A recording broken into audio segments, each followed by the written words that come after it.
démocratique du Congo. Nde tozolo baboye eza héroïne d'une façon qu'on imagine que population la muki na tongo asiliki a se révolter yemoko contre le massacre au M23 na armée rwandaise.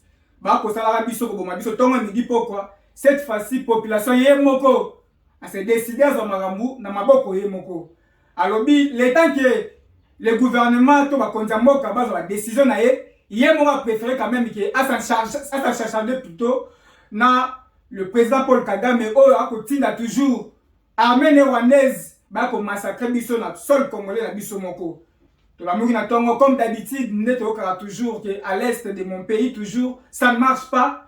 Si les lots qui m'exactent, peuple et moi a décidé que non, asilana et les lots. Nous sommes qui na barrière entre Goma na biso, Namboka na bango ya Rwanda, population, tellement qui m'a cassé, à cela qui motivation na à cela qui sitting na d'une manière que non, en tout cas cette fois-ci, il est quand même prêt à construire la Rwanda une fois pour toutes.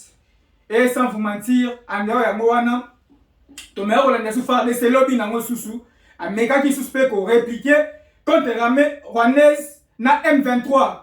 Bah, il y a un cannabis au Congo. Mais dans ma belle nango il y a pas ce que les années na bituma wana na attaque wana to perdre moko ya biso congolais na biso veillant guerrier na biso Séraphin Ilunga. En tout cas, mes condoléances les plus attristes dans la famille. Na illustre disparu wa tiki biso et ya tiki biso na pasi ya tiki biso pour na compatir na tout même na biso.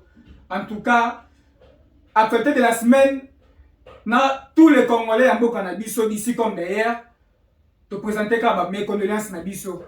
Toza ensemble na bino FARDC to kotika bino te toza sima na bino ko soutenir bino. Lokola boza de ngambu ya ko protéger ba territoire na biso ya mboka na biso. Tout ça, si malabino pour soutenir bino.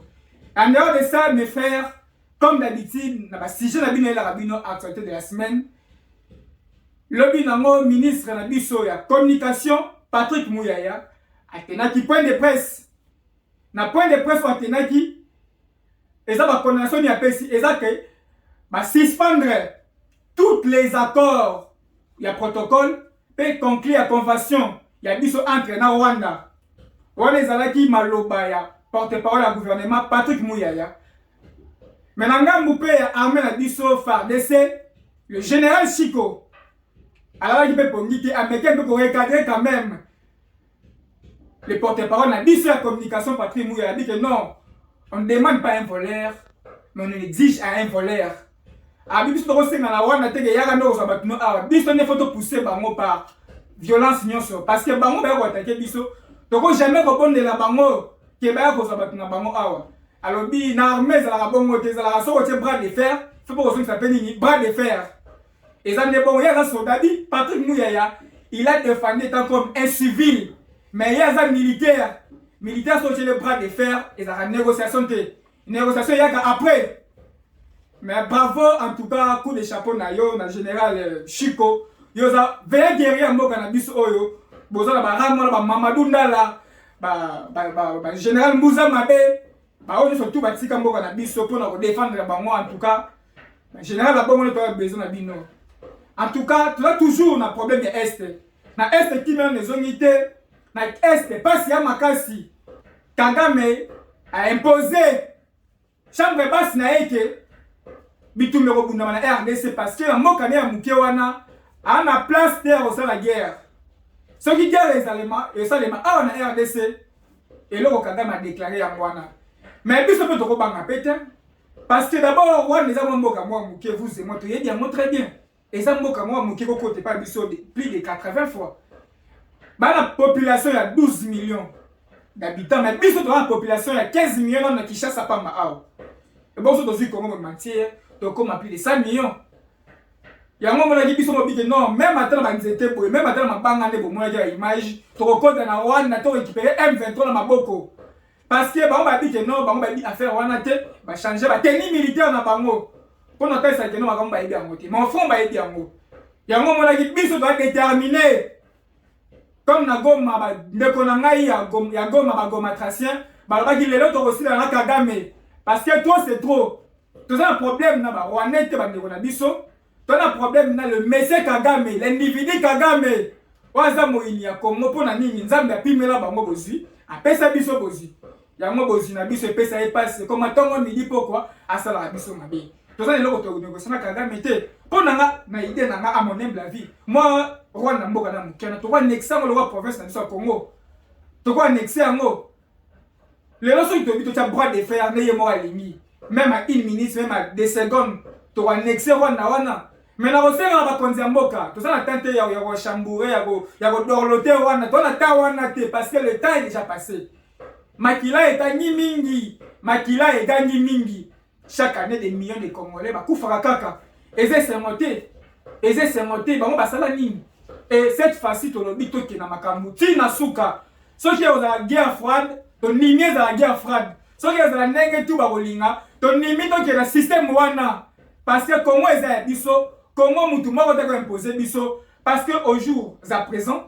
tout le monde États-Unis a condamné mais après avoir condamné sanction exacte après avoir condamné c'est la sanction qui suit mais il y a pas quand même la sanction biso tous za victime baboma biso pas wana c'est comme si mboka yango za ya wana eza likambo ya individualité armée za président fait sécurité armée za ya ba warrior te armée za ya biso congolais parce que l'institution tourna ba olika na bango faire des choses à la caca. Nous avons toutes les tendances confondues à partis politiques, même à regroupement de gauche comme à droite, la Mouka, Union Sacrée, FCC, tout côté à Makamon à profondeur nango. Et ça les camps de la légèreté, ça les camps tous vraiment avec considération makasi, na modestie surtout, parce que et ça la vie congolaise, pas ça ko bungaka du jour au jour.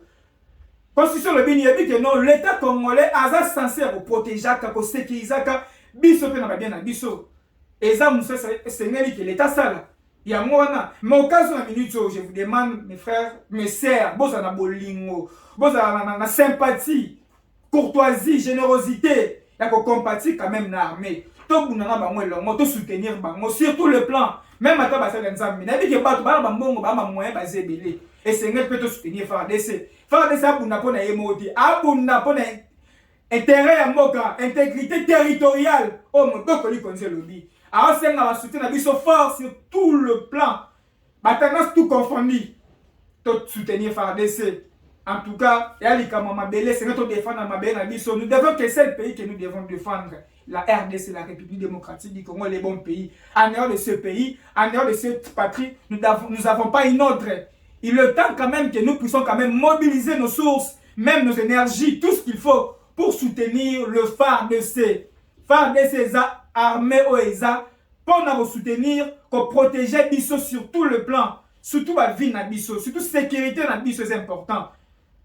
Et c'est ngeli tout soutenir pe bango parce que si tu soutenir bango en tout cas normalement le roi peut que no biso to lingi pe mboka moté d'autre part moi complicité ça concernant Bunagana na territoire wana o ya biso RDC o ezana juste na séparation ya biso na Rwanda si sikona lo bana bino ngonga o bandeko na ngai communiqué officiel ya FARDC na pesamité.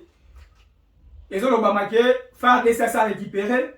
De l'autre côté, on a dit que non a récupéré. Mais communiqué officiel, ok FARDC a copé c'est la biso, a quoi éclairci biso que non territoire est déjà repris jusqu'au jour d'aujourd'hui, jusqu'à l'heure où nous sommes. Ngongo na sabino ngongo kasi ko communiqué officiel et zadé. Concernant Ponaba, armée na biso. Traître ba mi makasi il est temps aussi pe ba dévaler ba traître wana ba punir bango parce que si to kono ba niveau ya boyeza parce que ba traître wana bango bazo ko livrer ba message ba ko livrer plan stratégique ya armée et pas ya ba Rwanda na Kagame il faut ba continuer ba mesure wana ya ko identifier encore une fois de plus ba traître wana o ba déjà connu ba ba neni ko sanctionner bango s'il y a des mesures ya makasi oye pesa mana armée alingisha ba osala yango batant tout ça oh ya batant sous tête revendre tous la de gauche d'autres tourisme ya batant tous ça mesure more force concernant sur gouvernement na biso il faut ça mesure more ça force ba mesure more ça qui permettre la paix FARDC à cela musane comme il se doit to lingate que non le to zui mesure to appliquer yango et après to tiki to zone sur la cima ba même chose na zone non to lingi cette fois-ci détermination to zui to ke nango ti na suka to za focus na makamto nango Et là, on a en tout cas, ba konzamboka, ba mesure pour bozwaka. Eza ba mesure moko eza quand même malamu pour na biso. Eza te ba mesure moko bozwaka, eza ba mesure mo faible, mais zo ba boutine eloko moko te. To li ba mesure moko eza très forte. Eza quand même agissante. Karega, pour votre information, actualité de la semaine à Bino, to sali ba investigation sur makasi. Karega ça toujours na Pullman. Na biro ne kuna. Eza kutu ya koluka de gauche à droite. Karega za kuna ana Pullman avandi à l'aise. Nyoso toelega kuna na este e kolobe eloko moko te. Ba konzamboka na ngai. Même s'il faut to rompre. Ma relation diplomatique bilatérale na wana to kosala ngo pourquoi pas. Toyebi na 19 ba année 80 liboso ya assemblée ya ONU. Le maréchal Mobutu a déclaré qu'il rupture la relation diplomatique na Israël. Asala ki amo. Et ko na ka kala minta na mandat président Félix. Pourquoi pas ko na bato ba ko agresser biso. Ba yini ya moka na biso. Et ambassadeur na bango pa Vandelaise. Non. En tout cas, bakonza mboka maramba boya makamoto ko tika na légèreté. J'aurais fallu que Karega nan azonga na mboka nenanu. Soki to ko résoudre, soki to ko améliorer quand même situation wana. Totalement après. Soki to ko négocier après. Karega na Pullman a ko vanda ko melaka ko sala biso to ko sala sol congolais o. OK, biso mo na est to ko kufaka. OK, bango wa victime ya agression o. Tosenga rabino bakonza mboka ba mesure bozo eza makasi. Tolingi cette fois-ci kimia sur repesama. Je dis bien, je pèse bien mon mot. So dit kimia et que se restaurer. Na est s'installer pour tout. Donc à soutenir que de gauche, basala qui de droite, basala qui boy. Tout le monde il peut ba très terminer le roi ba président ya Uganda ba Museveni wana. O aza pe sous patron na biso privilégié. Au cas où tu as un problème sérieux, au cas où tu as menacé awa amutu moko asala biso kutu renfort sans que to benga et sans que to ebisaye. Mais comme on sait que non bas sur de gauche à droite on a mais peuple congolais ba kokufaka. Peuple congolais a kokufaka. To lié ba mesure mo est très forte et agir aussi longtemps que biso moko to ba mesure mo est forte. Wana continue à kosala ba buzoba ne alo sala jusqu'à présent. C'est l'investigation na biso. Mais un peu pour fouiner de gauche à droite. Tout le monde sur le dossier mort et puis passe dans mon thème makasi. Passe ya makasi. En tout cas, na ibi ya mitu ba mitu na sous passe ya moi mimi. To su ko ka déjà go metika sur nini sous PM. Te passe ya moi ni yaka parce que constamment na sali ya moi muke na secteur ya EPST o to benga ministère enseignement primaire, secondaire et professionnel. Tu dois comprendre que non ezana professeur moko to enseignant moko. A déjà l'âge le plus âgé, 93 ans d'âge. Ok, il y a un mouton faut qu'il ait retraite, na âge encore continuer sur autant de. Mais imaginez-vous, un vieillard à 93 ans, un vieux papa a continué toujours autant de sabana. Sur quelle base d'énergie à Zanango? Mais cerveau nini, oh, vous avez mesure pour atteindre sabana. Ton mec un peu confiné, mais ton message toujours. Parce que les amoussans ont vu sur l'investigation de Sali, levé Joseph Mouteka. Oyo, Azali originaire, il y a Bakongo. Azali originaire à Bakongo, c'est un professeur, il y a âge, un vieillard, il y a âge, il y a 93 ans.